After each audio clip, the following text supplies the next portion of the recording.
জুলাইয়ের দ্বিতীয় সন্ধ্যায় আপনাদের সবাইকে কাব্যমনস্ক প্রাণকে স্বাগত জানাই। আষাঢ় ও শ্রাবণের আবাহনের ঠিক মাঝখানে দাঁড়িয়ে আজকের এই ২রা জুলাইয়ের সুন্দর লগ্নটি যেন এক অদ্ভুত মায়াবী রূপ নিয়েছে। এমন এক নিটোল সন্ধ্যায় কবিতার চেয়ে শ্রেয়তর সঙ্গী আর কী বা হতে পারে। কবিতা তো কেবল কিছু শব্দের বিন্যাস নয়, কবিতা হলো আমাদের অবাধ্য আবেগ, না বলা কথা আর লুকিয়ে থাকা অনুভূতির এক জীবন্ত দলিল। কখনো তা মেঘ ভাঙা বৃষ্টির মতো জুড়িয়ে দেয় মন, আবার কখনো বুক চাপা দীর্ঘশ্বাস হয়ে ছুঁয়ে যায় অবচেতন। আজকের এই আসর সেই সব না বলা কথাদের ডানা মেলার আকাশ। আজ আমার সঙ্গে উপস্থিত আছেন স্টুডিওতে লেখক এবং গবেষক মামুন মুস্তাফা ভাই। হ্যালো ভাইয়া, কেমন আছেন? স্বাগত, শুভরাত্রি। আছি, বলতে হবে যে সব মিলিয়ে আছি ভালোই। আপনি কেমন আছেন? জি, আমিও আছি, সব মিলিয়ে ভালো আছি, আলহামদুলিল্লাহ। সেই প্রথমেই আপনার কাছ থেকে একটা শাশ্বত কোয়েশ্চেন, আপনি এর আগে অনেক শুনেছেন। লেখালেখিতে আসাটা আপনার ঠিক কিভাবে শুরু হলো? আসলে ছেলেবেলা থেকেই একটু কবিতা পাঠ বা কবিতা আবৃত্তি, বিভিন্ন ছোটদের অনুষ্ঠান উপস্থাপনাও করেছি। আমার ওই পারিবারিক আবহাওয়াটাই ছিল সাংস্কৃতিক পরিমণ্ডলের ভিতরে বেড়ে ওঠা। আহ, বাবা ছিলেন সাহিত্যের অধ্যাপক, তো তার কাছ থেকেই কবিতার ধারণা।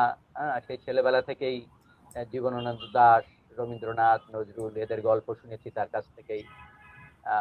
আবার সেই বয়সেই তিনি ইংরেজির যেহেতু শিক্ষক ছিলেন, সেহেতু সেই রোমান্টিক এজের সেই কবি শেলি, কিটস, ওয়ার্ডসওয়ার্থ এদেরও গল্প তার কাছ থেকেই শোনা। সর্বোপরি বাবার বন্ধু এবং আমাদের পরিবারের বন্ধুই ছিলেন কবি ও কথাকার আবু বকর সিদ্দিক। তার অবাধ যাতায়াত আমাদের বাড়িতে, তার সংস্পর্শ, সবকিছু মিলিয়ে একটা ঘোর ছিল সেই শৈশবে। এবং সেই ঘোরের থেকেই হঠাৎ মনের বাসনা যে আমিও লিখি না কেন। কিন্তু আমার কিন্তু প্রথম লেখা কিন্তু আসলে কবিতা ছিল। আমার প্রথম লেখা ছিল একটি নাটক। এবং আমরা থাকতাম বাগেরহাট মফস্বল শহরে। সে ছেলেবেলায় আমরা যেতাম খানজান আলী দরগায়, এবং ওই দরগার সেই মানে বিচিত্র মানুষ, সেই কুমির, এই যে দেখাশোনা, এর ভিতর দিয়েই নাটক লিখলাম, কিন্তু নাটকের নাম দিতে পারছিলাম না। তখন আমার বাবাকেই বললাম যে আমি একটা এরকম নাটক লিখেছি। তো উনি খুব খুশি হলেন। তখন আমি ক্লাস এই 4-5 এরকম পড়ি। তো উনি তখন একদিন সন্ধ্যায়, তখন তো মফস্বল শহরে ইলেকট্রিসিটিও থাকতো না ঠিক মতো, ইলেকট্রিসিটিও সন্ধ্যার পরে নাই। টেবিলের উপরে হারিকেন জ্বালিয়ে আব্বার কোলে বসেই আমি ওই নাটক পড়ে শোনালাম। তারপরে আব্বা এই নাটকের নাম দিলেন চলো দরগায় যাই। এইভাবেই লেখালেখির সূত্রপাত। আর এরপরে প্রথম কবিতা লিখি, যে কবিতার নাম ছিল শালিক ভাই। এই আর কি, এভাবেই যাত্রা শুরু। তো ওই যে শুরু, এরপরে আর থামাথামি নাই। একটা মানে কি বলবো, যে এই যে আবহ পরিবেশ, সেটাই আমাকে লেখালেখিতে ধরে রাখছে। চমৎকার, সুন্দর স্মৃতিচারণ, ভালো লাগলো শুনে।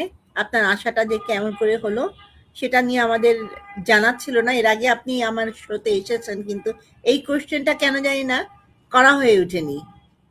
শুনে ভালো লাগলো যে আপনার প্রথম সাহিত্যকর্ম ছিল একটি নাটক, চমৎকার একটি নাটক, চলো দরগায় যাই, তাই না? জি, আচ্ছা। যদিও ওগুলো আজ এখন আর কিছুই নাই আর কি, স্ক্রিপ্ট স্ক্রিপ্ট কিছুই নাই, কোথায় চলে গেছে এসব আর নাই। এখন আপনি এই মুহূর্তে এই যে লেখালেখির ভিতরে আছেন, এই প্ল্যাটফর্মে দাঁড়িয়ে আপনি কি মনে করেন? আপনি কি সফল? নাকি এখনো ওই সফলতার আম স্বর্ণতরণটা এখনো ছোঁয়া হয়নি? সফল তো এর ব্যাখ্যা তো ব্যাপক। মানুষের আশা পাওয়া এগুলো তো মানে বহুমুখী। তো আমার কাছে মনে হয় যে আমার বরাবরই আমার চাহিদা কম, আমি অল্পতেই দুষ্ট। তো আমি এটুকু বলতে পারি কিনা এটা আমি জানি না। কিন্তু আমি আমার লেখালেখির ভিতর দিয়ে ঠিক বর্তমান জীবনকে অনেক মানে কি বলবো যে স্বস্তিদায়ক করেছে, এবং আমি এতেই আনন্দ পাই। হ্যাঁ, এটা যদি সফলতা হয়ে থাকে তাহলে আমি সফল। কিন্তু লেখালেখির একজন লেখক হিসেবে কতখানি সফল এটা পাঠকই বলতে পারে। একদম তাই, একদম তাই। পাঠকের কাছেই লেখকের যথার্থ আম পরিচয় মেলে। যে সে ঠিক সফল হলো কি হলো হলো না, জনপ্রিয়তা পেল, পাঠকপ্রিয়তা পেল কি আ এই বিষয়টা একদম সোজা কথায় বলতে গেলে শিল্পসম্মত হচ্ছে কিনা পুরো ব্যাপারটাই ছেড়ে দিতে হয় পাঠকের কাছে। এখন পাঠক বলতে আমরা আবার বুঝি যে একটা টার্গেট জনগোষ্ঠী। আমরা সবার জন্য লিখি না, যে কেউ কেউ ছোটদের জন্য লিখি, কেউ কেউ ইয়াং অ্যাডাল্টসদের জন্য লিখি, আবার কেউ কেউ বৃদ্ধজনের জন্য লিখি। এখন আপনার কি মনে হয় যে আপনি আপনার টার্গেট গ্রুপটাকে তাদের মনের কাছাকাছি পৌঁছাতে পেরেছেন লেখার মাধ্যমে? আমি আসলে আমার আম, লেখালেখি তো এটা ঠিক যে শিশুতোষ তো না, হ্যাঁ, শিশুদের জন্য তো না। কিন্তু ওই শৈশব বা শিশুকাল পেরিয়ে গেলে আর যারা, আমার কাছে মনে হয় যে আমি আর সবার জন্যই লিখেছি। আমার লেখা সেই মানে বয়সী লোকদের জন্যও, তরুণদের জন্যও, বা মাঝবয়সী লোকদের জন্যও, আবার এটি সাধারণ মানুষের জন্য এবং বোদ্ধাদের জন্য, যে যেভাবে এটাকে নিতে পারে। কিন্তু আমি লিখি সবার জন্য। হ্যাঁ, এই জিনিসটাই শুনবার জন্য আমরা অপেক্ষা করছি। আপনি লিখেন সবার জন্য। এখন কেউ কেউ লিখে কোনো একটা বিশেষ জনগোষ্ঠীর জন্য, হয় তারা বৃদ্ধজনের জন্য লিখে, সাহিত্য বোদ্ধাদের জন্য লিখে, আবার কেউ কেউ দেখা যায় নারী বিষয়ক লিখে এবং নারীবাদী জিনিস লিখে, এবং কেউ কেউ দেখা যায় যে সমাজবাদী, মানববাদী বিভিন্ন রকম লেখার ধরন আছে। কেউ কেউ জাস্ট মনের ফ্রি ফ্লোটিং ফিলিংস গুলাকেই লিখে যায়। আমি সেই দলে পড়ি। তো আপনি নিজেকে না, কোন দলের বলে মনে করেন? এখন আমার লেখা তো মূলত আসলে তো আহ কবিতা হচ্ছে আমার মুখ্য। গদ্য তো অন্য বিষয়, গদ্য লিখেছি কিন্তু সেগুলো তো ওই অর্থে আম, গদ্য লেখক হিসেবে আমি ওই অর্থে নিজেকে মনে করি না। আমার অধিকাংশ লেখাই হচ্ছে কবিতা, এবং আহ, কবিতাই লিখে থাকি মূলত। তো কবিতা তো আসলে ওইভাবে নারীবাদী বা মানে আপনার আধ্যাত্মিক এরকম কিছু না। কবিতা সব বিষয়কে কেন্দ্র করেই লেখা হয়। কবিতা তার সমাজকে ধারণ করে, কবিতা ব্যক্তিকে ধারণ করে, কবিতা সমসাময়িকতাকে ধারণ করে। সুতরাং সে বিষয়টি মানবিক, সে বিষয়টি নারী পুরুষ নির্বিশেষে, সে বিষয়টি আপনার কোনো পক্ষপাতিত্ব না রেখেই সবার জন্য কবিতা। হ্যাঁ, কবিতা হয়ে উঠবে গণমানুষের, আমি এটাই মনে করি। কবিতা আসলে জনমানুষের হয়ে ওঠাই সার্বজনীনতা, এবং এটার ভিতরেই কবিতার পূর্ণতা আছে। আমি জানতে চাচ্ছি আপনার কাছ থেকে আরেকটি কোয়েশ্চেন, একটু সময় দিবেন। আপনার কাছে আপনার কবিতার প্রধান সুর কি? তো ব্যাপক প্রশ্ন। আসলে অসুবিধা নাই, আপনি বলেন। রবীন্দ্রনাথ রবীন্দ্রনাথকে এরকম একটি প্রশ্ন জিজ্ঞাসা করা হয়েছিল তার সাহিত্য সম্পর্কে। তো তিনি উত্তর দিয়েছিলেন ওটা আবু উম, ওই আবু ওই যে কি আবু সাইদ, মানে ওনার ওই যে গবেষক রবীন্দ্রনাথের উপরে যিনি লেখালেখি করতেন,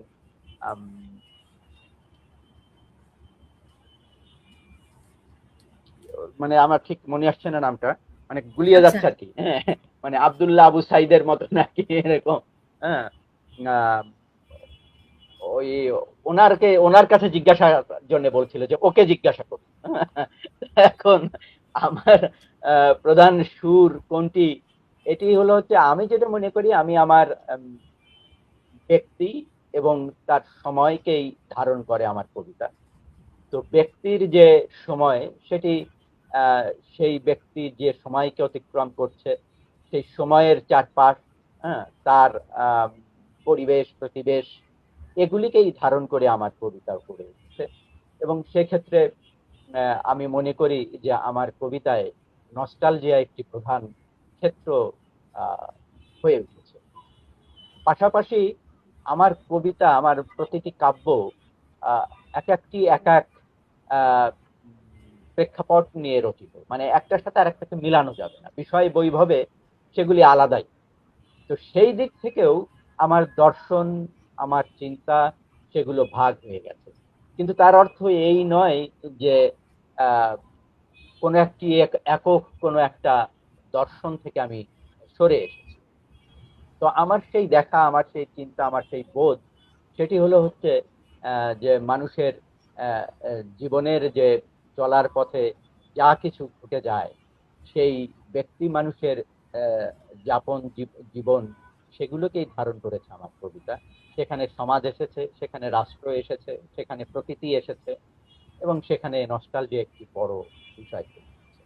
পাশাপাশি আরেকটি আমার কবিতায় খুব গাঢ় হয়ে উঠেছে বেশ কিছু কাব্যের ক্ষেত্রেও, সেটি হচ্ছে মৃত্যু দর্শন।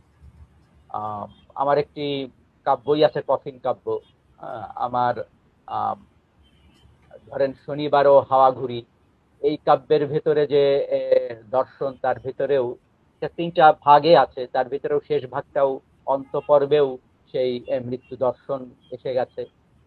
এবং এখন আমি একটি সিরিজ কবিতা লিখছি, আধিভৌতিক স্বর, সেখানেও মূলত এই মৃত্যু দর্শন অন্যভাবে দেখা।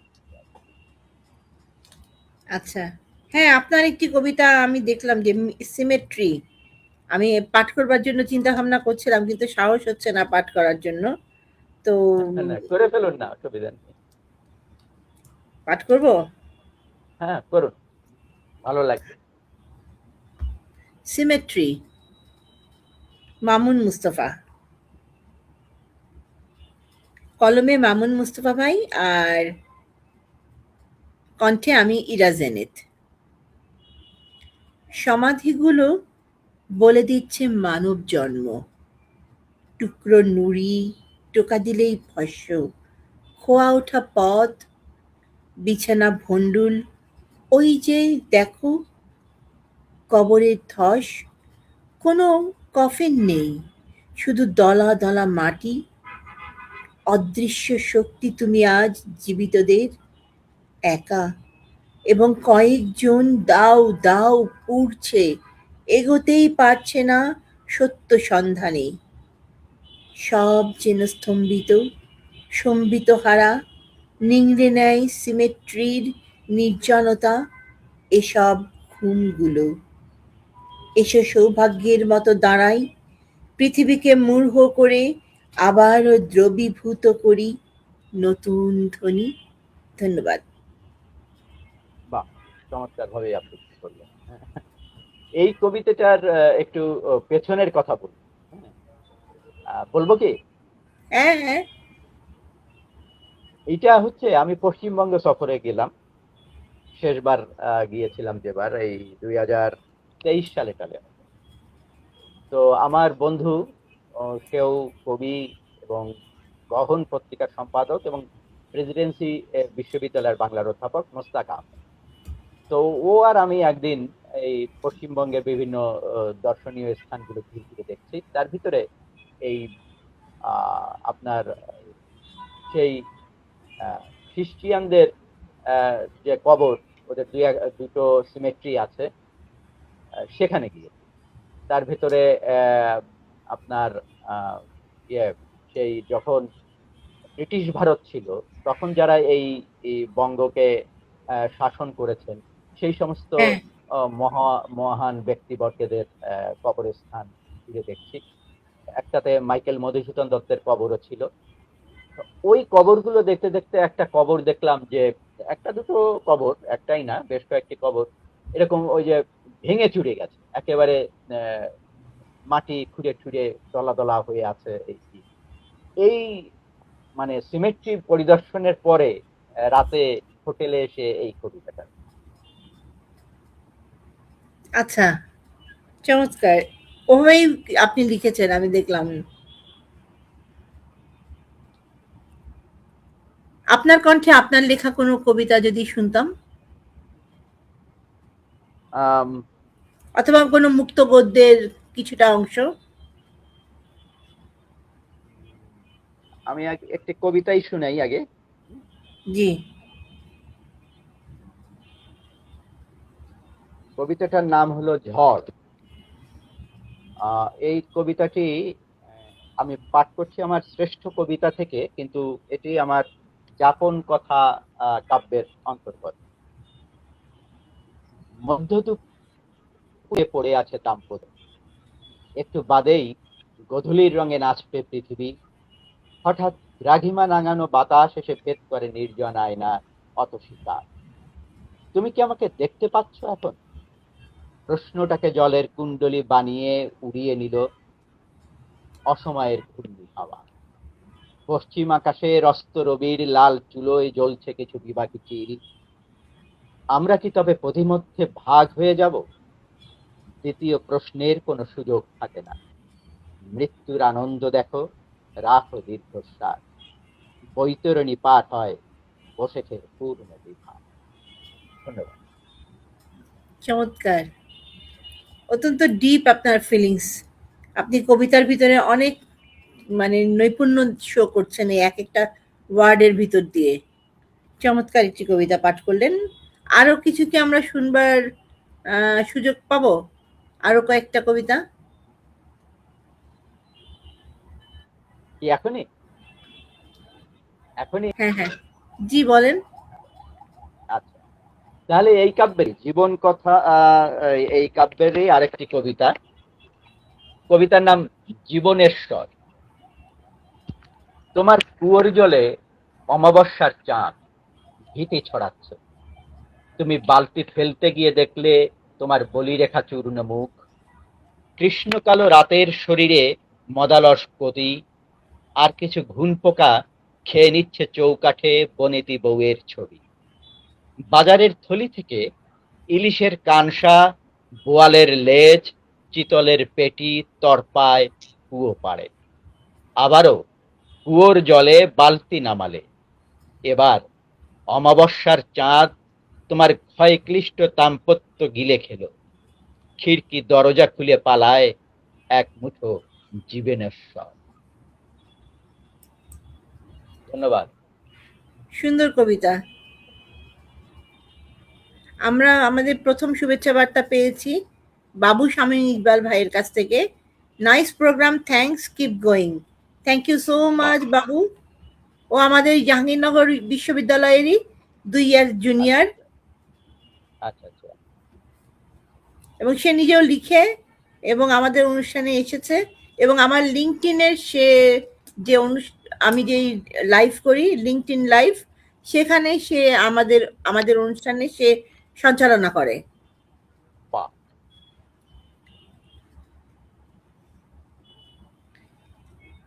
আরো যদি কিছু কবিতা আপনি পাঠ করতেন আমাদের উম, ভালো লাগতো তাই আর না? কি। আমি জি। বলে নেই যে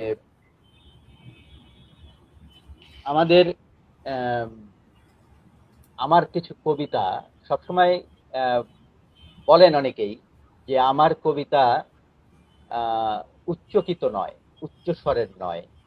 মানে রাষ্ট্র বা সমাজের যে খোল নলচে গুলো, যে অসঙ্গ, সেগুলো আমার কবিতায় কিন্তু খুব আহ মানে যেটা বলা যায় যে স্লোগান মুখে ধাবিত, এরকম না। আমার যেগুলোকে হন্ট করেছিল মূলত বিগত সরকারের 3টি মানে ছলনাময়ী নির্বাচন, এই যে তার চাতুরীপূর্ণ নির্বাচন, এটা নাগরিক হিসেবে আমাকে খুব হন্ট করেছিল। এবং আমি সেইটাকে কেন্দ্র করেই আমি খুব ইমোশনালি কিছু কবিতা লিখেছিলাম। গত লাস্ট নির্বাচন যেটা হলো ডিসেম্বরে, ওই ডিসেম্বর থেকে ফেব্রুয়ারি পর্যন্ত এবং পরবর্তীতে জুলাইয়ের আন্দোলনের এই যে নারকীয় তাণ্ডব, তার কিছু কিছু মানে বিষয় আমার সেই কবিতাগুলোতে এসে গেছে। কিন্তু তার অর্থ এই নয় যে আমার কবিতা পুরোটাই জুলাই বিদ্রোহকে কেন্দ্র করে লেখা, তা নয়। আমার এই কবিতাগুলো সব সময়ের দুঃশাসনের বিরুদ্ধেই লিখিত, এবং পড়লে তাই মনে হবে না যে এটা এককেন্দ্রিক এই জুলাইকে কেন্দ্র করেই কবিতা, তা না। কিন্তু এই বইটি যখন প্রকাশ হয় তখন জুলাই পরবর্তী বলে অনেকের মন্তব্যে এবং অনেকের ইচ্ছায় কাব্যের নাম দেয়া হয়েছে জুলাই। তো আমি সেই কাব্য থেকে আমার দুই একটি কবিতা পড়ছি। এই কারণে দুই একটি পড়বো যে আমি যে কথাটি বললাম যে আমার লেখা সব কালের দুঃশাসনের বিরুদ্ধে, সেটি বোঝার কারণ। আমি প্রথমে যে কবিতাটি পড়ছি সেটি হচ্ছে পাঠশালা। আমরা আমদানি করেছি পাশ্চাত্য শিক্ষা, কেরানি শিক্ষা দিয়েছিল ব্রিটিশ বাপ, তাতে মন ভরে। তবে আমাদের চরিত্র এমন, যুগে যুগে সব শিক্ষানীতি আন্দোলনের শিকার।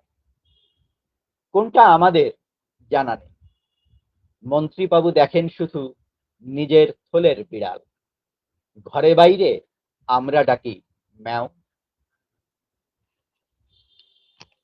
কবিতা এখানেই শেষ। আপনি আচ্ছা, মুক্ত এবার গদ্য আরেকটি। লিখেন। হ্যাঁ হ্যাঁ, বলেন। হ্যাঁ, আরেকটি কবিতা পাঠ করেন। কবি কণ্ঠের স্বরচিত কবিতা, ভালোই লাগছে। আচ্ছা, আমরা এবার কিছু আরেকটা শুভেচ্ছা পড়ি। বার্তা নিয়ে নেই এই ফাঁকে। আচ্ছা, আমি কিছু শুভেচ্ছা বার্তা পেয়ে গেছি। বাবু স্বামী ইকবালের পরে আমার সঙ্গে যুক্ত হয়েছে আসসালামু আলাইকুম সাফিকা জহুরা জেসি, আমাদের প্রিয় ছোট বোন। সে আমাদের এই ইরা জেনিত শো এর সিজন 2-তে প্রায় প্রতিটি অনুষ্ঠানেই আমার সঙ্গে অনুষ্ঠান করে, কিন্তু আজকে ওর মেয়ের পরীক্ষা বলে আসতে পারেনি। কালকে ওর মেয়ের সকালবেলা পরীক্ষা আছে।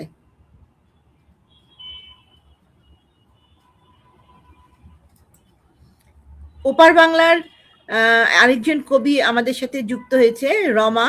মেঘেশ্বরী নামে সে পরিচিত এবং লেখালেখিতে মেঘেশ্বরী তার নাম ব্যবহার করে। ভালো লাগছে, শুভেচ্ছা দুজনকেই।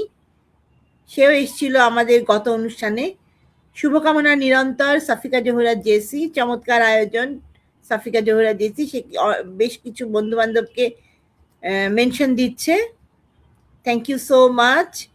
অরণ্য হিল্লোল, শাহাদাত হোসেন, আল হাসান রাকিব, হুজাইফা আল মাহমুদ, ইমরান হোসেন, আমাদের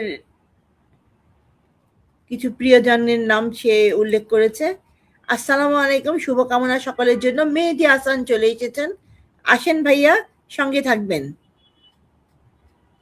সাফিকা জহুরা জেসি এখনো মেনশন করছে হাবিবা খন্দকার, মলি চৌধুরী, শাহরিনা চৌধুরী। রিপ্লাইং টু মেহেদি হাসান, ওয়ালাইকুম আসসালাম। ওয়ালাইকুম আসসালাম ভাইয়া লিখেছে সাফিকা জহুরা জেসি। আশা করি সালাম পৌঁছে গেছে মেহেদি হাসান ভাইয়ের কাছে। জেরিন সুলতানাকে উইশ করছে। আর সাফিকা জহুরা জেসি বলছে, ভালোবাসি তোমায় আপু, ভালোবাসার জায়গা Ira Jenit show. Thank you so much, this means a lot. Mamun Mustafa ভাই, এবার আপনার পালা। আপনি কিছু কবিতার ভিতরে আমাদেরকে নিয়ে যান। আচ্ছা, আমি ওই জুলাই দ্রোহ কাব্যেরই আরেকটি কবিতা পড়ছি, পার্লামেন্ট। অশোক স্তম্ভের মতো দাঁড়িয়ে পার্লামেন্ট, আমজনতার মূর্ত প্রতীক, তাজমহল দেখার মতো দেখে যায় পরিযায়ী পাখি। ভেতরে রামায়ণ পাঠ শেষে ডিম পারে নিষ্ফলা শ্রমিক, শিকড় থেকে শিখরে ফুলে ফেপে ওঠে উদর, ভুলে যায় বর্ণমালা, ঔতে ঔষধ, বাজায় বিষে ভরা নাগিন, জগৎ জীবন জুড়ে নামে অ্যাসিড বৃষ্টি। কি অকরুণ, কি মর্মান্তিক। আচ্ছা, রিলু রিয়াজ ভাই আমাদের সঙ্গে সংযুক্ত হয়েছেন, শুভেচ্ছা সঞ্চালক এবং আজকের অতিথিকে ধন্যবাদ ভাইয়া। চমৎকার উপস্থাপন সাফিকা জহুরা জেসি। সাফিকা জহুরা জেসি আরো বলছেন সাবলীল পরিবেশন। রিলু রিয়াজ ভাইয়ের নিজস্ব একটা গ্রুপ আছে, উনি ওই গ্রুপের অ্যাডমিন। চমৎকার একটি গ্রুপ, লেখালেখিতেই উনি একটা আয়োজন করেন, কি বলে ওটাকে, প্রতিযোগিতার, লেখা লেখা প্রতিযোগিতা, আবৃত্তি প্রতিযোগিতা। অনেক শুভেচ্ছা আপনাকে রিলু রিয়াজ ভাই।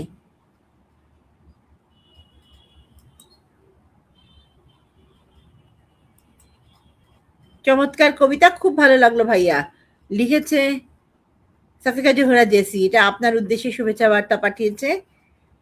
হুজাইফা আল মাহমুদ বলছে শুভেচ্ছা অফুরন্ত। Thank you so much Huzaifa, দারুণ হচ্ছে, থ্যাংক ইউ সো মাচ। অতিথি শিল্পীর প্রতিটি কবিতাই খুব ভালো লাগছে, সাফিকা জোহরা জেসি।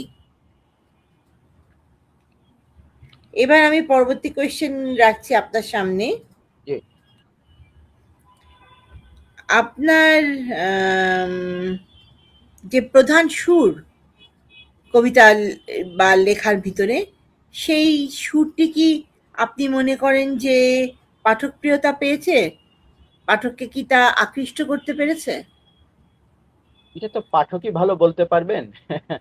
তো আপনার কাছে রিভিউ এসছে কি? আপনি কি জানেন, আপনার নলেজের ভিতরে কি এই কোয়েশ্চেনটার উত্তর আছে? এখন আহ, কিছু কিছু পাঠক দেখা সাক্ষাৎ হলে তো বলেই থাকেন যে আপনার এইটা এ ধরনের বা ওইটা এরকম। তবে আমি মনে করি যে বেশিরভাগ পাঠকই যেটা আমার কবিতার ক্ষেত্রে পছন্দ করেছেন সেটা হলো তারা ওই যে বললাম যে আমার বিষয় কেন্দ্রিক কবিতা। হ্যাঁ, যেমন ধরুন আমার কফিন কাব্য, এটা একটা মানে বিষয় কেন্দ্রিক। আম, তারপরে ধরেন ওই যে শনিবারও হাওয়া ঘুরি, এটার ক্ষেত্রে বিষয় কেন্দ্রিক ওই অর্থে না, কিন্তু তিনটা পার্ট আছে এটার, যেখানে একজন ব্যক্তি মানুষের আম, তার আহ, ঘর সংসার যাপন জীবন এই বিষয়গুলো ওইখানে খুব আদি পর্ব মধ্য পর্ব এবং অন্তিম পর্বে মেলে ধরা হয়েছে। তো এটিও অনেকের কাছে ভালো লেগেছে। আবার আমার একটি কাব্য আছে মুক্তিযুদ্ধের উপরে পুরোটাই, যেটি 71-এর এলিজি। আম, এটি হলো হচ্ছে রণাঙ্গন থেকে লিখিত আহ মুক্তিযোদ্ধাদের চিঠি অবলম্বনে।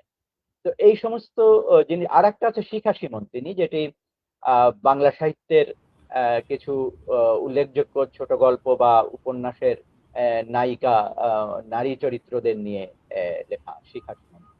এই যে বিষয় কেন্দ্রিক যে আমার কাব্যগুলো, এগুলো যেন পাঠকের কাছে বিশেষভাবে ধরা দেয়। ঋদ্ধ হলাম আপনার আলোচনা শুনে। আহ, আরেকটি প্রশ্ন আপনার সামনে আমি রাখতে যাচ্ছি।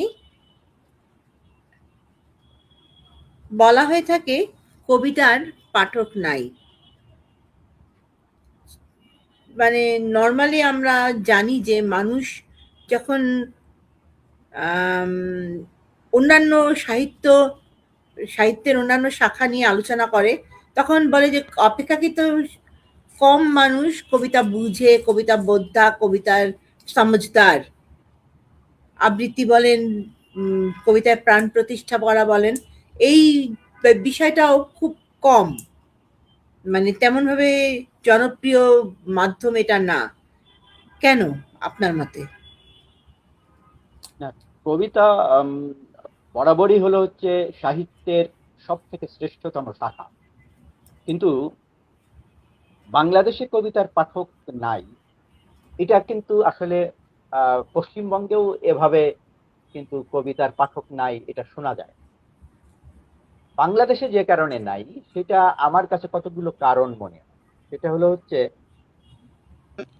ওই যে বললাম যে কবিতা হলো সব থেকে শ্রেষ্ঠ মাধ্যম, কিন্তু এটি যেন এখন সহজ মাধ্যম হয়ে গেছে লেখালেখি। কারণ একটা শ্রেণীর কাছে কবিতারও যে একটা ব্যাকরণ আছে, সেই ব্যাকরণ লাগে না, এবং তারা মনে করেন যে কবিতা লিখতে ব্যাকরণ ছন্দের কোনো প্রয়োজন নেই। ফলে এখন কবিতা হচ্ছে শব্দের পর শব্দ সাজিয়ে গেলাম, যা মনে আসলে লিখে গেলাম, এটাই যেন কবিতা। এবং আমাদের এই যে সামাজিক যোগাযোগ মাধ্যমে অহরহ যে লেখালেখি হচ্ছে, এখানে কবিতার সংখ্যাই বেশি। আমি বলছি না যে এগুলো খারাপ, হয়তোবা এই অহরহ লেখার ভেতর দিয়ে একজন প্রকৃত কবি বেরিয়ে আসে, কিন্তু ওই কবিকে চিনতে হলে যা করা প্রয়োজন, আমরা কি তা করছি? অর্থাৎ আজকাল দৈনিকের সাহিত্য পাতায় যে কবিতাগুলো প্রকাশ হচ্ছে, তাকে সব কবিতা, মানে সাহিত্য পাতার সম্পাদকরাও কি সেই জহুরির কাজটি করছেন, যেটি একসময় আহসান হাবিব করেছেন, যেটি একসময় সেকান্দার আবু জাফর করেছেন, এবং তারা করেছিলেন বলেই শামসুর রহমান, আল মাহমুদ, বোরহানউদ্দিন খান জাহাঙ্গীর, আবু বকর সিদ্দিক, এরা সব উঠে এসেছে সেই সমকালকে কেন্দ্র করে। আহসান হাবিব করেছিলেন বলেই পরবর্তীতে নাসির আহমেদ, আবিদ আজাদ, এদের মতন, ময়ূক চৌধুরী, এদের মতন কবিদের জন্ম হয়েছে। কিন্তু আমরা এখন আসলে যা লিখে পাঠাচ্ছি, আপনি যদি পত্রিকার সম্পাদক হন আর আপনার সাথে যদি আমার যোগাযোগ থাকে, আমি ছাপিয়ে দিই। তো ফলে, এবং সে কবিতা এডিটও হচ্ছে না। হ্যাঁ, কবিতায় কি আছে না আছে, এখন তো কবিতা পড়লে দেখি যে হবে চাই, লেখা হচ্ছে চাই, মানে উচ্চারণ করছে ওইভাবে, লিখে দিচ্ছে ওই। একদম হ্যাঁ, একদম, আমিও শিখে এবং যাচ্ছি। এবং সেইটাই প্রকাশ হয়ে যাচ্ছে। আবার প্রকাশকরা টাকার বিনিময়ে বই ছাপাচ্ছে। ওই যে কবি, যিনি টাকার বিনিময়ে বই ছাপালেন, প্রকাশক তার বই ছাপলেন শুধুমাত্র আর্থিক সুবিধার কারণে, এই যে বিষয়গুলো, এর ভেতর দিয়ে প্রকৃত কবি হারিয়ে যায়। প্রকৃত কবিরা কখনো ওই নিজের প্রচার করে বেড়ান না, প্রকৃত কবিরা কখনো পত্রিকায় ধর্ণা দিয়ে বেড়ান না, প্রকৃত কবিরা কখনো লাইমলাইটে আসার জন্য তরপান। তো এর ফলেই কবিতা হারিয়ে যাচ্ছে, কবিতা মানুষের কাছে পৌঁছাচ্ছে না, এবং পাঠক নাই। সাধারণ পাঠকরা তো বলবে যে কবিতা বাংলাদেশে কি লেখে, সব কবিতা কবিতা হয় না। ফলে একজন এই সময়ের একজন বাইতুল্লাহ কাদেরী, মাহবুব কবির, মাসুদার রহমান, একেবারে এই সময়ের, বা আরো পরে এসে জুয়েল মুস্তাফিজ, ফেরদৌস মাহমুদ, এই সমস্ত কবির কবিতা মানুষ জানে না, এবং এর নাম শুনলেও ভাববে যে 8-10 জন ওরকম কবির মতনই কবি। এটাই হচ্ছে মূল কারণ। একদমই সহমত। কবিতা লিখতে এসে আপনি কবিতা লিখতেন শুরুর দিকে, পরবর্তীকালে মুক্ত গদ্যে চলে আসলেন। এই ট্রানজিশনটা কেন? এটা আসলে শুরুতেই, মানে আমি যখন নতুন, মানে লেখালেখি করছি, জাতীয় পত্রিকায় প্রকাশ হচ্ছে, কবিতা কিন্তু আসলে মানুষের কাছে পৌঁছায় দেরি। নামটি কিন্তু রাজনীতির কাছে মামুন মুস্তাফা পৌঁছাবে দেরিতে, কিন্তু একটি গদ্য লিখলে কিন্তু মামুন মুস্তাফা পৌঁছে যাবে দ্রুত। তো সেই সময়ে যারা প্রবীণ, তারাও উদ্বুদ্ধ করলেন যে গদ্য লিখতে, তাদের কবিতার বইটই ধরিয়ে দিতেন রিভিউ করতে। এইভাবেই গদ্য লেখার শুরু। এবং তখন যারা পত্রিকার ইয়ে ছিলেন, মানে সম্পাদক ছিলেন আমার লেখালেখির যাত্রাকালে, সম্প্রতি প্রয়াত হলেন আল মুজাহিদ ইত্তেফাকের, তারপরে তখন জনকণ্ঠের ছিলেন নাসির আহমেদ, কবি নাসির ভাই, আরো একটু পরে এসেছিলেন আমার দেশ, তৎকালীন আমার দেশের ই দেখতেন কবি ফারুক মাহমুদ। তো এই সমস্ত গুণীজনেরা আমার ভেতরে গদ্যের একটা টান দেখলেন, যে গদ্য লেখায়ও আমি খারাপ না, তাই তারা তাগাদা সাবলীল। দিয়ে আমাকে প্রচুর গদ্য লিখিয়েছেন। এভাবেই গদ্যতে থেকে যাওয়া, বা পরবর্তীতে আরো গদ্য লিখেছে, এই আর কি। প্রাথমিকভাবে আমি যখন কবিতা লেখা লিখতাম ছোটবেলায়, তারপরে আমি যখন একটু বড় হলাম তখন নিজে থেকেই গদ্যে চলে এসেছিলাম কবিতা। এবং আমারও দেখা যাচ্ছে যে প্রথম যেটা মানুষের সামনে এসছিল সেটা ছিল নাটক, রেডিও নাটক। বাংলাদেশ বেতার ঢাকা থেকে প্রচারিত হয়েছিল। পূর্ণদৈর্ঘ্য নাটক। এবং ওই নাটকটি লিখার পরে আমি ভেবেছিলাম কাউকে বলবো না। কিন্তু দেখা গেল কি যেখানে বাঘের ভয় সেখানে সন্ধ্যা হয়। কি করে জানি আমারই বাড়ির লোকজনরা প্রায় সকলেই ওই নাটকটি শুনে ফেলেছিল। নাটকটি ছিল মূলত হৃদয় ঘটিত এবং আমার লজ্জা লাগছিল বলতে, ছোট ছিলাম। সো মানে ছোট মানে এখনকার তুলনায় ছোট ছিলাম, তখন প্রথম লিখছি। ভাবছিলাম যে এই নাটকটা চুপচাপ প্রচার হয়ে যাক, আমি কটা টাকা রোজগার করি, ৬৬০ টাকা দিল আমাকে, আমি মহা খুশি। কিন্তু মানে ওই জিনিসটা চেপে থাকলো না।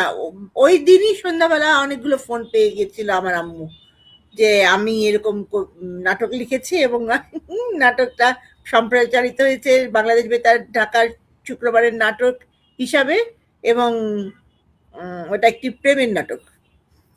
এবং ওটা নিয়ে আমি খুব বিব্রত বোধ করছিলাম। আমি অনেকদিন পর্যন্ত কাউকে বলতে পারিনি যে ওটা আমার লেখা নাটক। হয়তো এরকম মানে ছোট মানে ইয়াং কালে যা হয় আর কি। হ্যাঁ, হ্যাঁ। আমরা কিছু শুভেচ্ছা বার্তা নিয়ে নেই। মিলা এজাজ চলে এসেছে, শুভেচ্ছা জানাচ্ছি। রিলু রিয়াজ ভাই বলছেন যে চমৎকার একটি আবৃত্তি শুনলাম। আসলেই তাই। আর অতিথি শিল্পীর প্রত্যেকটি কবিতা খুব ভালো লাগছে। সাফিকা জহুরা জেসি, আমাদের প্রিয় ছোট বোন। হুজাইফা আল মাহমুদ বলছে দারুণ হচ্ছে, অফুরন্ত শুভেচ্ছা, থ্যাংক ইউ সো মাচ। আর চমৎকার কবিতা, খুব ভালো লাগলো ভাইয়া, সাফিকা জহুরা জেসি। এদিকে মীর বরকত ভাই চলে এসেছে, শুভকামনা, থ্যাংক ইউ সো মাচ। সাথেই থাকবেন, খুব সুন্দর আলোচনা, একসঙ্গে দুজন গুণী মানুষ শুনছি আর মুগ্ধ হচ্ছি। আহমেদ রাসেল ভাই, আমার সাথে মামুন ভাইকে মিলিয়েন না ভাই, উনি অনেক উচ্চ মর্যাদার মানুষ। আমি সাধারণ একজন সাংবাদিক, কিন্তু উনি অনেক লেখক, গবেষক, অনেক বড় মাপের লেখক। দারুণ লাগলো, দারুণ। সাফিকা জহুরা জেসি, সুন্দর আলোচনা, আশা করি দর্শক ও শ্রোতা সমৃদ্ধ হবে, thank you so much. Thank you Safika Zohura Jessy, সাথেই থাকবে।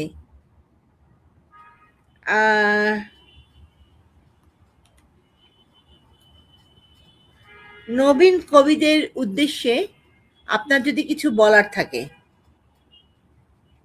না, নবীন কবিদের উদ্দেশ্যে আমার বলার একটাই বিষয়, তা হলো হচ্ছে পাঠ্যাভ্যাসের বিকল্প নাই।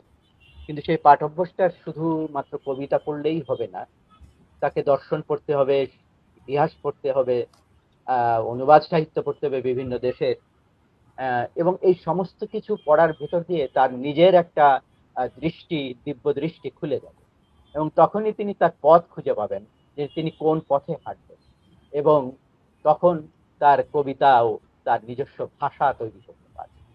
তো সুতরাং শুধু কবিতা পাঠ এবং সমসাময়িক কবিতা শুধু পাঠ তাও না, তাকে বাংলা সেই চর্যাপদ থেকে শুরু করে আজকের লেখা পর্যন্ত কবিতাও তাকে পাঠ করতে হবে।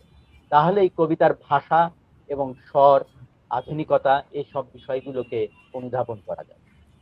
আর একই সাথে শুধু লিখবো আর প্রকাশ করব এই চিন্তা থেকে সরে আসতে, মানে পাঠ্যাভ্যাসের বিকল্প নেই, লিখতে হবে কম, এবং যেটি লিখলাম সেটি সেটি লেখার সাথে সাথেই প্রকাশ নয়, তাকেও পাঠক হিসেবে আরো কিছু পড়ে পড়ে দেখা, তখন নিজের চোখেই নিজের লেখাটির ত্রুটিও ধরা পড়বে। এইভাবে নিজেকে করে তুলতে হবে। আমি মনে করি যে এই অভ্যাসগুলো যদি আজকের নবীন কবির থাকে, তবে তাহলেই ভবিষ্যতে সে তার কাব্য ভাষা তৈরি করতে পারবে। একদম সহমত আমি, একদম তাই।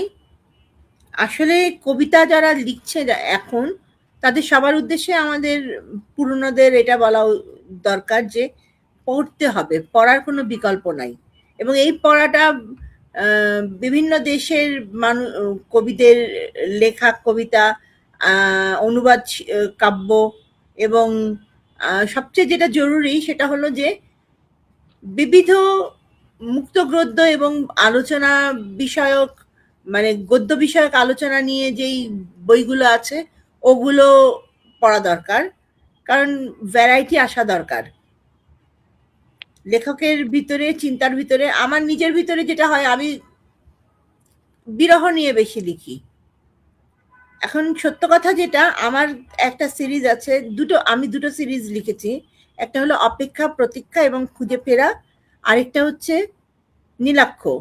এখন অপেক্ষা প্রতীক্ষা খুঁজে ফেরাতে সব জায়গায় আমি প্রেমের একটা আবহ সৃষ্টি করার চেষ্টা করেছে, কিন্তু আজকে শিখা যাচ্ছে যে ওটা ঠিক প্রেম ছিল না, ওটা ছিল শুভর প্রতি একটা একটা মানে সরি, আমার আসলে খুবই ঠান্ডা লেগেছে, হঠাৎ করেই ঠান্ডা গরমে ঠান্ডা লেগে গেছে। আর শুভর প্রতি যে অপেক্ষা, একটা শুভ দিন, একটা শুভ সূচনার যে একটা অপেক্ষা মানুষের, সেটাকে আমি প্রেমিকের মানে উপমায় রেখেছি। প্রেমিক আসলে ঠিক মানুষ না এখানে। আমি সবসময় মনে করি যে নীলাক্ষ মানে শুভ কিছু। নীলক্ষীর একজন সুন্দর ছেলেকে আমি পোট্রে করার চেষ্টা করেছি, ওটা আসলে তা না। আসলে হলো অতীতে যা ছিল, যা দিন ছিল সেগুলো সব খারাপ, আসে দিন ভালো। নীলাক্ষর জন্য অপেক্ষা করছি, একটা ভালো কিছুর জন্য অপেক্ষা করছি, শুভর জন্য অপেক্ষা করছি। এইটাকেই আমি বোঝানোর চেষ্টা করেছি এবং আস্তে আস্তে আস্তে আস্তে জিনিসটাকে শেষের দিকে নিয়ে গেছি। এবং এই মুহূর্তে আমি কিছু লেখা পড়ছি এবং কিছু মানে ভ্যারাইটিস লেখা পড়ছি, কারণ নিজেকে ঋদ্ধ করার জন্য পড়ার কোনো বিকল্প নাই। সেটা দেশি বিদেশি, ছোটখাটো, নতুন পুরাতন, সবার লেখাই পড়া দরকার। কার ভিতরে কি আছে দেখানে দেখিবে চাই, যেখানে দেখিবে চাই উড়াইয়া দেখো তাই, পাইলেও পাইতে পারো মানিক রতন।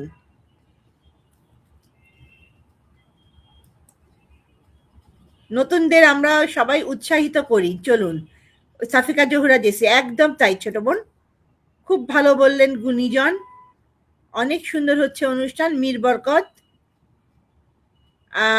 আহমেদ রাসেল একটি লেখা দিতে চাচ্ছে, লেখা দিবেন? আচ্ছা, আপনি যদি এই মুহূর্তে রেডি থাকে তাহলে দিয়ে দেন, আমি পাঠ করার চেষ্টা করব। যদি আজকে আমার গলার অবস্থা বিশেষ সুবিধার না, আপনি যদি সঙ্গে থাকেন আপনি দিতে পারেন।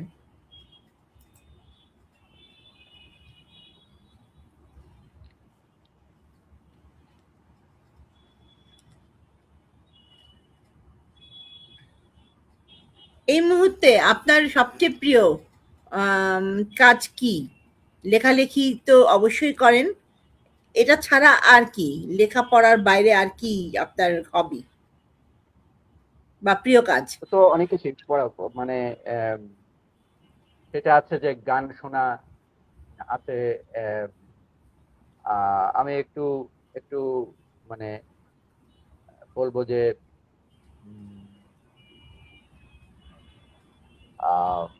ওই যে ছোট ছোট কিছু কিছু দর্শন আছে, যেমন ধরেন যে মাও সেতুং এর কিছু ছোট কথা আছে, যেমন ধরেন ইয়ের কথা আছে প্রবচন, আপনার ওই, প্রবচন। হ্যাঁ ওই যে, হ্যাঁ হ্যাঁ ওই ওর নাম কি, ওই যে মাও সেতুং আর হচ্ছে এদিকে কালিল জিব্রান।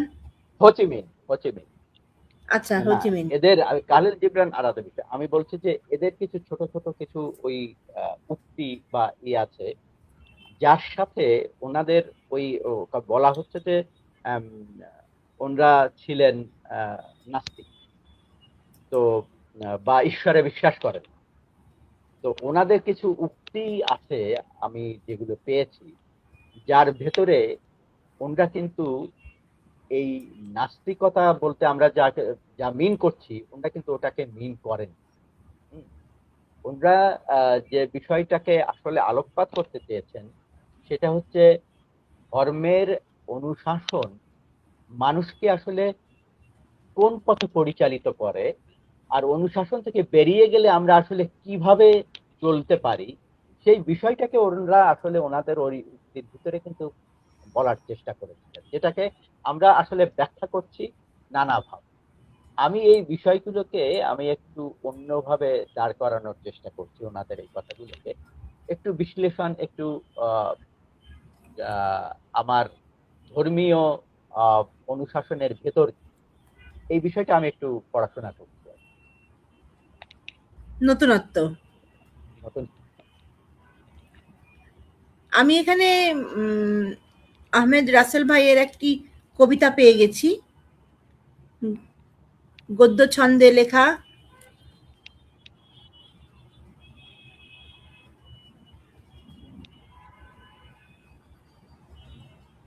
আত্মাই আকাশ, আহমেদ রাসেল, প্রিয় অশরীরী আকাশ। প্রিয় অশরীরী আকাশ কবিতাটির নাম।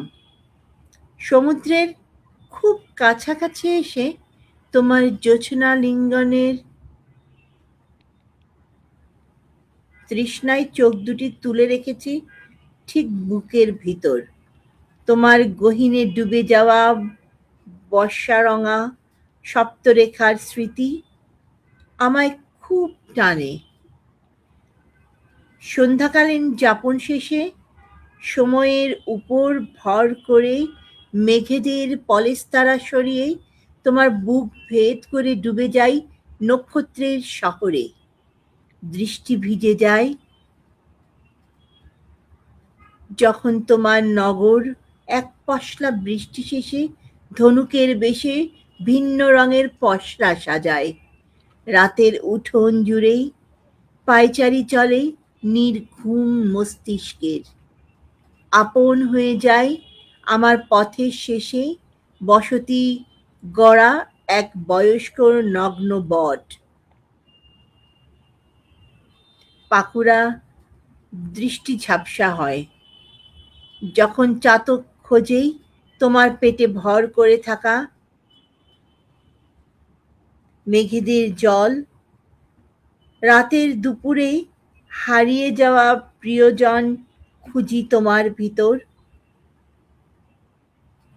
আমি গভীর চোখে চেয়ে থাকি প্রতিপলক, ক্ষণ, ঘণ্টা, প্রহর, দিন, মাস, বছর, শতাব্দী, সহস্রের পর সহস্র আলোক বর্ষ। ধীরে ধীরে কেটে যায় অলিক সময়, তবুও তোমাকে দেখার স্বাদ মিটে না, স্বাদ মিটে না আমার।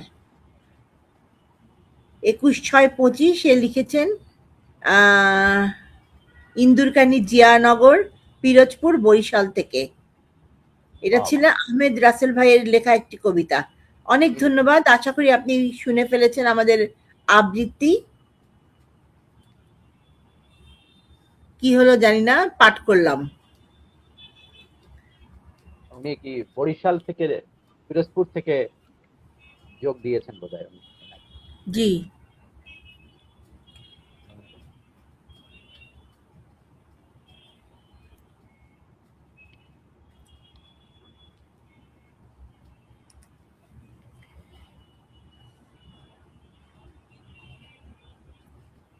তুমি তো হেঁটে যাবে শহুরে পথে, আকাশে খসে যাবে তারা, মেঘেরা জেনে যাবে এমনও ঘটে, বৃষ্টি হবে দিশেহারা।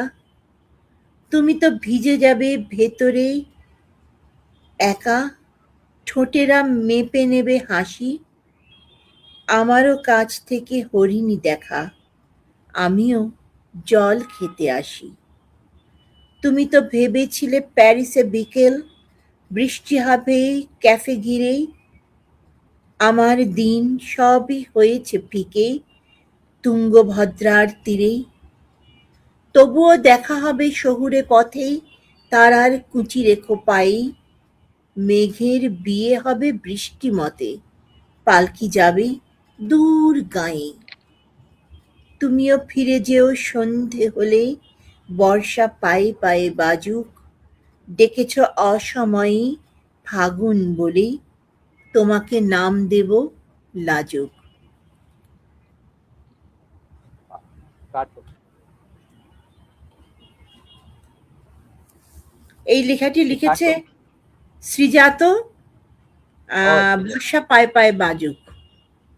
বাহ, শ্রীজাত তো খুবই বিখ্যাত। হ্যাঁ, আমরা আমাদের অনুষ্ঠানের প্রায় শেষ পর্যায়ে চলে এসেছি। এখন জি। আপনি আমাদের নতুন যারা লেখালেখিতে আসছে, স- সব মিলিয়ে যারা লেখালেখি আম, ধ্বজা উড়াবে কিছুদিনের ভিতরে আমাদের সাহিত্যের আকাশে, তাদের জন্য আপনার যদি কিছু বলার থাকে। তাদের বিষয়ে তো একটু আগেই বললাম, নতুন লেখক যারা হতে চাচ্ছেন তাদেরকে পড়ার কোনো বিকল্প নাই। পড়ার কোনো বিকল্প নাই। আর আম, আরেকটি বিষয় আমি মনে করি যে তাদের যদি সময় সুযোগ ঘটে, এখন তো নানা শহরে নানা রকম এ ধরনের সাহিত্যের অনুষ্ঠান হচ্ছে, সেখানে যাওয়ার উদ্দেশ্য হচ্ছে একটাই, সেখানে যেসব গুণীজনরা থাকেন তাদের কথা শোনা। তাদের কথা শুনলেও অনেক কিছু জানা যাবে, শেখা যাবে। হুম, এবং নিজের ভেতরে একটা বোধ তৈরি হবে। আমি মনে করি এই বিষয়গুলো আসলে তাদেরকে উপলব্ধি করা উচিত। একদম তাই। সবাইকে আমাদের এটাই বলা দরকার যে যত নিজেকে প্রকাশ করবার জন্য নিজের আবেগ যতটা জরুরি, ঠিক সমপর্যায়েই সমপরিমাণেই জরুরি হচ্ছে পড়া। অতীতে যা লিখে গেছে, এই মুহূর্তে সমকালীন যারা লিখছে, সবার লেখা পড়তে হবে, জানতে হবে, নিজেকে ওই পড়ার আলোকে নিরিখে কিছুটা যাচাই করে নিয়ে তারপরে লেখা শুরু করতে হবে। সেটাই। আমাদের অনুষ্ঠানে আসার জন্য আম, ভাইয়াকে আমাদের আন্তরিকভাবে কৃতজ্ঞতা। আজকে আমাদের সঙ্গে পুরোটা সময় জুড়ে ছিলেন মামুন মুস্তফা ভাই। উনি অ্যাকচুয়ালি আমরা ইয়ারমেট বলা হয়নি। আমরা সেটাই। আসলে হিসাব করলে দেখা যায় যে ইয়ারমেট, কিন্তু কোনো একটা কারণে কেন জানি না আমরা ভাই আর আপা ডাকি দুজন দুজনকে। সেটাই। মানে যোগাযোগটা এত ক্ষীণ কি বলবো যে ক্ষীণ। ক্ষীণ। ক্ষীণ, যে কারণে এইটা হচ্ছে আর কি। আমি শেষ করতে চাই। আপনি হ্যাঁ বারবার বলছিলেন যে একটু গদ্য, মুক্ত গদ্য। হ্যাঁ হ্যাঁ হ্যাঁ। আমি শেষ আমি শেষ করব। আমার সাম্প্রতিক আহ, একটি আহ, বই বেরিয়েছে, এটা স্মৃতিগদ্য। কলেজ রোডের যান। আমার শৈশব কৈশোরের কথা আছে, আমার ইউনিভার্সিটির কথা আছে, অনেক কিছুই আছে। বাগেরহাট হচ্ছে এর মূল প্রেক্ষাপট। তা আমি এর একটা দ্বিতীয় অধ্যায় থেকে কিছু কিছু অংশ পড়ছি আর কি। আহ, জীবনের ধারাপাত আজও শিখিনি, শিখিনি বলেই কলেজ রোডের নিয়ন বাতির নিচে নিজেকে খুঁজি, মেলে ধরি। সেখানে কার কার মুখ ভেসে ওঠে, যে রেল স্টেশনের হুইসেলে জ্বলেছিল জীবনের সবুজ বাতি, তারই হাতল ধরে একদিন ঝুলছি বাগেরহাট শহরে যাব বলে। তখন ক্লাস 2-3-তে পড়ি। এমন সময় আমি নাজু নামে একজনকে ডেকে বললাম আমি বাগেরহাটে যাই। নাজু ট্রেনে ঝুলে থাকা আরেকজনের সহায়তায় আমাকে নামিয়ে নিয়ে বাড়িতে দিয়ে যায়। মায়ের কি বকুনি! বিধিনিষেধ আরোপ হলো, রেল স্টেশনে যাওয়া যাবে না। আজ মাঝে মধ্যেই মনে হয় নাজুর কথা। এই নাজুকে বাগেরহাটবাসী জানতো মেয়ে বলে, কিন্তু তার সাজসজ্জা ছিল পুরুষের মতো। কাজও করত পুরুষদের। রাজমিস্ত্রি, ইট ভাঙা, রিক্সা চালানো, মুটেগিরি, এসবই ছিল নাজুর কাজ। মনে আছে, সে সময় একবার বাংলাদেশ টেলিভিশনের কোনো এক ম্যাগাজিন অনুষ্ঠানে রিক্সা চালানো নাজুর স্থির চিত্র দেখিয়ে তার সম্পর্কে প্রতিবেদনও প্রচার হয়েছিল। 2014 সালে পিসি কলেজের কোয়ার্টারে থাকা শিক্ষকদের সন্তানদের পুনর্মিলনী অনুষ্ঠানে কলেজ সংলগ্ন গ্রাম হরিণখানার অনেক লোকজনই এসেছিল দেখা করতে, কিন্তু নাজুর কোনো হদিস করতে পারিনি। জানি না সে কোথায় আছে, কেমন আছে। নাজু পুরুষ নাকি মহিলা সে চরিত্র উন্মোচনের আর কোনো চেষ্টাও হয়নি কখনো, কিন্তু পৃথিবীতে সে মানুষ হিসেবে মর্যাদা পাক, এটাই আজ কামনা। আমি আহ, শেষের এরপরে শেষের প্যারাটুকু পড়ছি। তবু জীবন নামক গাড়ির চাকা গড়িয়ে গড়িয়ে চলে। কথায় আছে, সময় ও স্রোত কারো জন্য অপেক্ষা করে না। নিঃশব্দ সে ঘূর্ণায়মান চাকার গতির ভেতরে হারিয়ে যেতে থাকে সময় পাবো। ফেলে আসা কৈশোর স্মৃতিতে আজও অমলিন বাগেরহাট আর সেই কলেজ চত্বরের সবুজ প্রকৃতি, কলেজ সংলগ্ন রেল স্টেশন আর তার চারপাশে ছোট ছোট চায়ের দোকান ঘর ঘিরে নানা সমাজের নানা বর্ণের মানুষের যে কোলাহল, সেখানেও তদানীন্দন বাগেরহাট মহকুমা শহরের এক সমীক্ষা উঠে আসে যায়। আমাদের যাতায়াত ও পর্যন্তই স্টেশন লাগোয়া ওই দোকান ঘরগুলোতে আমাদের দাবি ছিল অনেক। শিক্ষকদের সন্তান হিসেবে আমাদের প্রতি তাদের স্নেহ ভালোবাসাও ছিল অপ্রতুল। সুলতান কলেজের পিয়ন ছিলেন। স্টেশনের পাশেই ছিল তার চায়ের একটি প্রশস্ত দোকান। ওখানেই শিক্ষকদের আড্ডা জ্বলত নিয়মিত। সেসব আড্ডা ছিল শিক্ষার, সমাজ গঠনের, কখনো পারিবারিক সুখ দুঃখের জিয়ল মাছের গল্প। এই দোকানগুলোতে ঘুরে ঘুরে আমরা ছোটরা 5 পয়সা 10 পয়সার রঙিন স্বপ্নগুলো কিনতাম। ধন্যবাদ। সুন্দর নস্টালজিক একটা লেখা।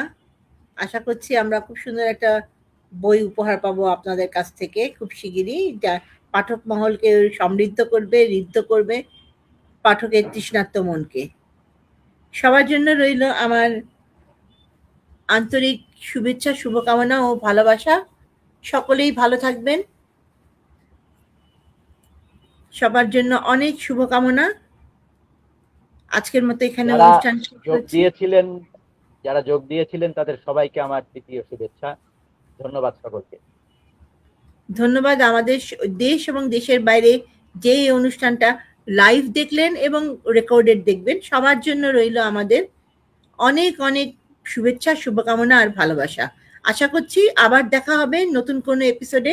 আজকে সিজন 2 এর এপিসোড 22 এখানেই সমাপ্তি ঘোষণা করছি, এবং আমি মামুন ভাইকে আমাদের অনুষ্ঠানে আসার জন্য আন্তরিকভাবে আন্তরিকভাবে শুভেচ্ছা এবং শ্রদ্ধা জ্ঞাপন করছি। অনেক ধন্যবাদ। আপনাকেও ধন্যবাদ।